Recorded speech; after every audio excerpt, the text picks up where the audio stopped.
Capsen, coopérative agricole qui agit du grain à l'assiette, de l'accompagnement à la production en passant par la transformation et jusqu'à la commercialisation.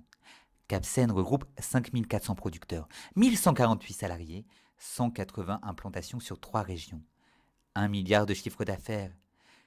Capsen a un nouveau projet, une plateforme de stockage et de reconditionnement de produits phytopharmaceutiques de 5867 m² installée à Vieux-Manoir. Et tout le monde est d'accord avec ce projet.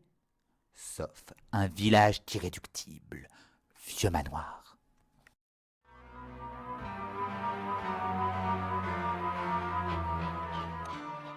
Bonjour à tous, nous sommes en direct de Vieux-Manoir sur le futur site de Capsen. Afin de comprendre le projet et de répondre à nos questions, nous sommes en duplex avec le fameux professeur islandais Butternut Finnik Vik Idik Ilik Vik. Professeur, est-ce que vous nous entendez?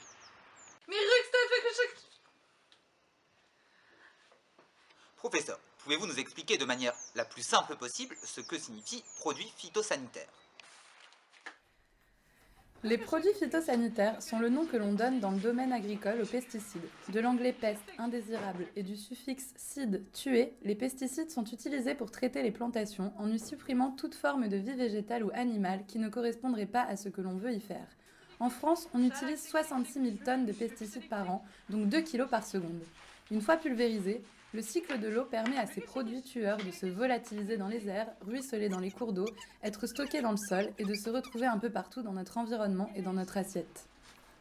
Mais du coup, c'est nous les indésirables? Non, je te rassure, les victimes directes de ces produits, ce sont les animaux qui vivent dans ou près des champs, les sols et surtout les abeilles. Bon, du coup, c'est vrai qu'indirectement, en détruisant la biodiversité, ces produits détruisent pas mal de petites choses sans lesquelles la vie sur Terre n'existerait pas.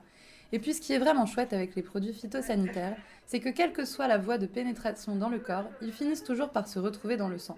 Tous les organes peuvent donc être atteints. D'ailleurs, le Centre international de recherche contre le cancer en a répertorié 60 des plus fréquemment utilisés. Il en a classé 3 comme cancérogènes certains pour l'homme, 7 comme cancérogènes probables et 23 peut-être cancérogènes. Et tout ça sans compter tous les solvants tels que le benzène et autres joyeusetés. Les agriculteurs et les agricultrices ne sont pas en reste non plus, puisque les troubles neurologiques, hépatiques et plein de trucs en hic pas très sympathiques se multiplient au contact des produits. À partir de 2022, l'utilisation des pesticides par les particuliers sera interdite en France. Et l'Institut national de la recherche agronomique a reconnu que si on en utilisait 20% de moins dans l'agriculture, cela n'aurait aucun impact sur la production. Mais alors, si ces produits sont à la fois dangereux et d'une utilité questionnable, pourquoi construire une plateforme de cette ampleur? Je vais t'expliquer. Capsen encadre la production agricole en Normandie, de la semence à la transformation. Les semences qu'ils vendent sont faites pour grandir avec l'ajout de pesticides. Et magie, ce sont eux aussi qui vendent les pesticides. Et encore eux qui sanctionnent économiquement les agriculteurs ayant un rendement trop faible ou mal calibré et les incitent à acheter encore plus de pesticides et d'engrais. Donc c'est tout bénef pour eux. Merci professeur.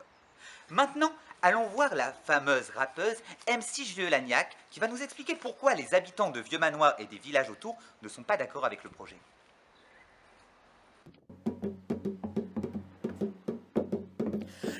Big up pour Vieux-Manoir, ses habitants refusent le mouroir.